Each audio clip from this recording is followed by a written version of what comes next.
Tyrone the Horrible. Boland was a little dinosaur. He lived with his mother and father in a great swamp forest. There were a lot of dinosaur children in Boland's neighborhood. They played together every day, and Boland was friendly with all of them except one. His name was Tyrone, or Tyrone the Horrible, as he was usually called. He was just a kid himself, but he was much bigger and strong than most of the others. He was a real bully if you ever saw one. In fact, he was the world's first big bully. Tyrone especially liked to pick on Boland. He punched and teased him and always stole his snacks or sandwich. Boland tried to stay out of Tyrone's way, but it seemed that no matter where he went, Tyrone was waiting for him.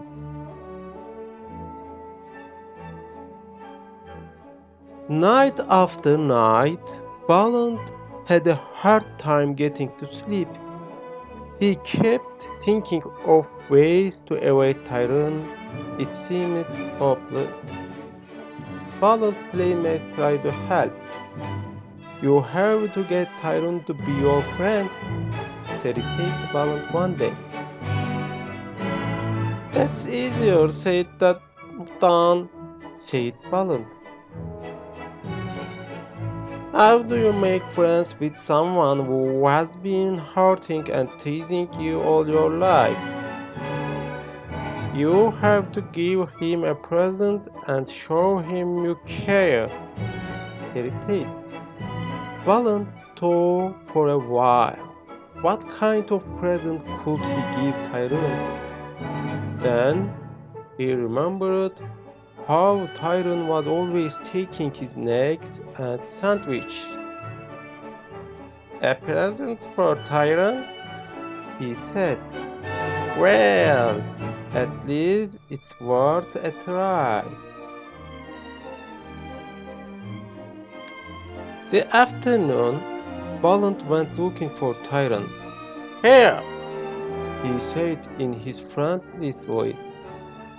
"It's such a hot day. I thought you might like a nice ice cream cone."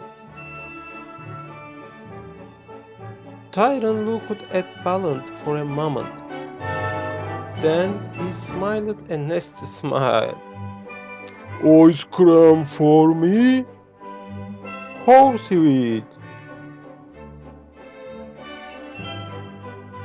The next day, Tyrone grabbed the cone. Then he turned it upside down and squished it on Boland's head. "Ho ho ho!" Tyrone laughed and walked away. Boland could hear Tyrone's laughter for a long time, echoing through the forest. The next day, Boland told his friends Stella what had happened. "You are taking this too seriously," Stella said. "Don't pay any attention to that big bully when he tries to tease you. Just stay cool. That's the only thing he will understand." "Staying cool when you are scared is not easy," Boland said. "But I will try."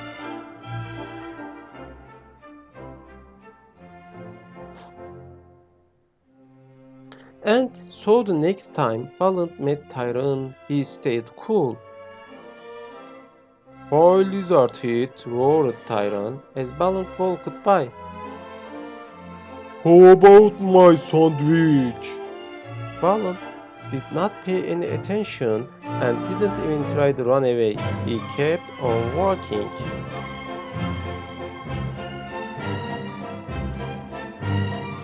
I guess I will have to help myself again, Tyrone said. He stomped on Balon's toe until Balon let go of the sandwich. Balon tried not to show his tears, but it hurts a lot. When Balon's friends found out what Tyrone had done, they were furious. It's time to fight back, Tego said. Tyrone has given you enough trouble. You must stand up to him and show him you are a dinosaur too. You can't win any fight against him. Tyrone just has a big mouth, that's all. Boland was angry too. You're right, he said. Maybe I should fight him and stop his nonsense once and for all. Well, Tito said, let's do it right now. The four friends marches off to find Tyrone. Boland stood up and faced Tyrone the Horrible. Listen, you brats, he said. I have had enough of your bullying. Come on and fight. Tyrone took one look at Boland, then grinned and said, Okay, if that's what you want.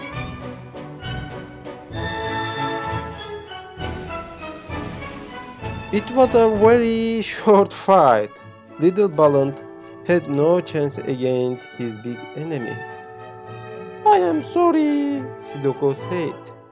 That was not a very good idea. You would better give up some values you just can't beat.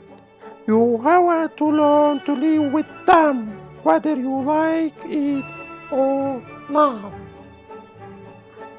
But Balon did not like it. There just has to be a way to beat a bully, he thought. He was still thinking as the moon came out and the stars filled the sky. Suddenly, he smiled a big smile. That's it, he said to himself.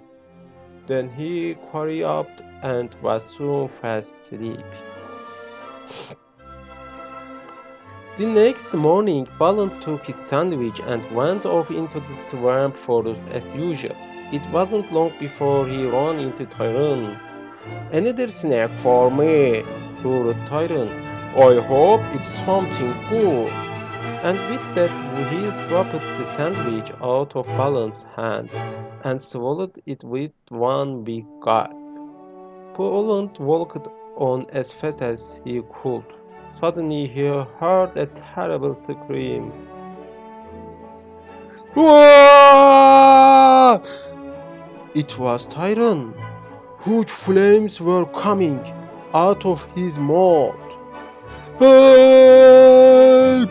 I am burning! He cried. I am dying! I am poisoned! Help! Help! Nonsense, Plant said with a laugh. It was only a sandwich. I didn't know you were so sensitive. I happen to like double sticky red hot pepper sandwich. Too bad you don't. Ha ha ha. He turned around and went off, leaving the moaning and groaning Tyrone behind. From then on, Tyrone stayed as far away from Boland as he could. Boland played happily with his friends in the swamp frost all day, and he never had trouble falling asleep at night. When much later some scientists found Tyrone the Horrible, he looked a little different, but he still had that nasty smile on his face. Goodbye, kids.